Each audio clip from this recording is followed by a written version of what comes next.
दोस्तों, मैं प्रकाश चंद्र अपने नई दिल्ली जिला पूर्वांचल मोर्चा भाजपा के अध्यक्ष श्री रूपनारायण त्रिपाठी जी से कुछ प्रश्न करना चाहता हूं और कुछ विचार इनसे रखवाना चाहता हूं केजरीवाल जी की नई आबकारी नीति के ऊपर। तो आइए हम इनसे थोड़ा इनका साक्षात्कार करते हैं और उसके बाद इन मुद्दों पे बात करते हैं इनसे। आप अपना परिचय दीजिए जरा। मैं आर्यन त्रिपाठी, जिलाध्यक्ष, भारतीय जनता पार्टी पूर्वांचल मोर्चा नई दिल्ली जिला। आज श्रीवास्तव जी आबकारी नीति पर कुछ चर्चा करना चाहते हैं, तो अब इनके प्रश्नों का उत्तर देने के लिए मैं तैयार हूँ। तो मैं आपसे पहला प्रश्न पूछता हूँ कि दिल्ली सरकार केजरीवाल जी के जो नई आबकारी नीति है उससे हमें क्या मतलब कि फ़ायदा और क्या नुकसान है, इस पे ज़रा आप प्रकाश डालिए। देखिए, आबकारी नीति से फायदा तो तब हो जब आबकारी नीति को इस तरीके से लागू किया जाए जैसे गुजरात और बिहार में है। लेकिन नई दिल्ली सरकार ने जो आबकारी नीति शुरू की है वो तो विनाशकारी है। इतनी भयंकर विनाशकारी है कि दिल्ली के भविष्य को ही बर्बाद कर देने पर उतारू हैं। पहले जहां केवल 280 दुकानें थीं, अब 1000 दुकानों के लिए और 3000 ऐसी लाइसेंस दे रहे हैं जैसे पिंक बार है, और जो छोटे मोटे होटल्स और मोटल्स हैं उनको भी, जो 20-25 कमरे के होटल्स हैं उनको भी, और 24 आवर सर्विस के लिए इन्होंने अलाउ कर दिया है। तो देखा जाए तो यह तो महाविघटनकारी और विनाशकारी साबित होगा। अच्छा, दूसरा सवाल मेरा ये है आपसे कि केजरीवाल जी कह रहे हैं कि हम लोगों को रोजगार दे रहे हैं, तो क्या यह सही में रोजगार दे रहे हैं या विनाश कर रहे हैं लोगों का? देखा जाए कि जो 280 दुकानों पे सरकारी कर्मचारी थे वो तो बेरोजगार हो गए।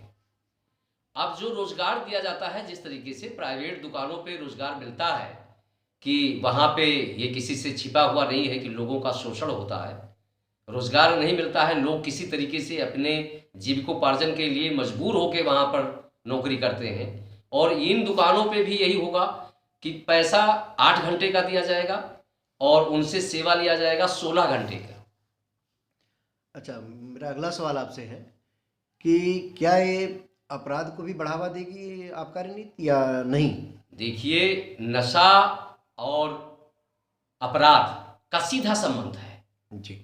जहां पर नशा युक्त लोग होंगे वहां उस क्षेत्र में अपराध की सीमा, अपराध का दर काफी तेजी से बढ़ जाएगा। अच्छा, तो निश्चित तौर तरीके पर यह अपराध को बढ़ावा देगा।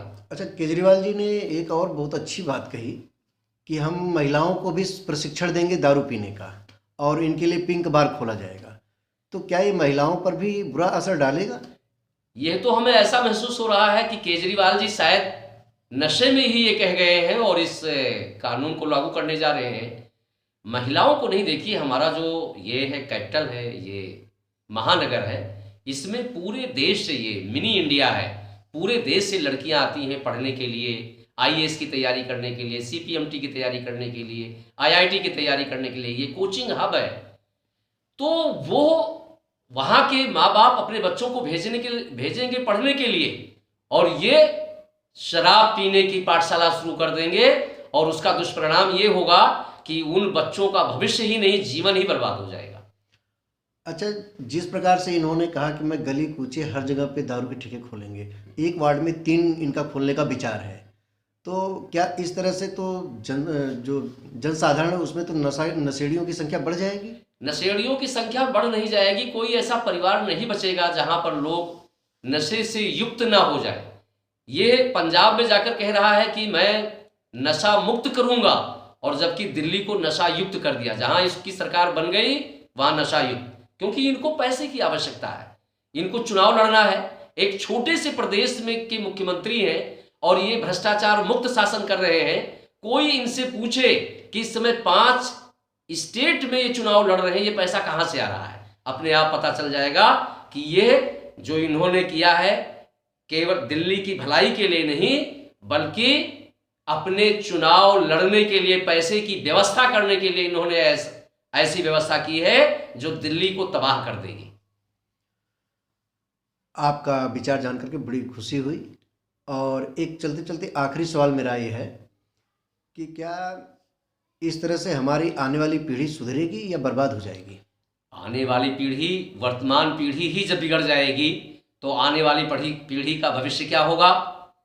ये शराब की जरूरत नहीं थी। यहाँ कोरोना के बाद लोग बेरोजगार हो गए थे, रोजगार प्रदान करना चाहिए था। इन्हें एक ऐसी नीति बनानी चाहिए थी कि जिससे कि जो हमारे बाहरी दिल्ली में जहाँ पे या जो हमारे इंडस्ट्रियल एरिया हैं वहाँ ज़्यादा से ज़्यादा इंडस्ट्रीज लगती, ज़्यादा से ज़्यादा लोगों को रोजगार मिलता और लोग अपने भरण पोषण के लिए कुछ कमाने के लायक बनते। इन्होंने तो जो कुछ कमा रहे हैं लोग उसको भी ये शराब के नशे में उड़ा देंगे। तो इस आबकारी नीति के हिसाब से तो इनकी सोच किस तरह की हो सकती है आपके हिसाब से?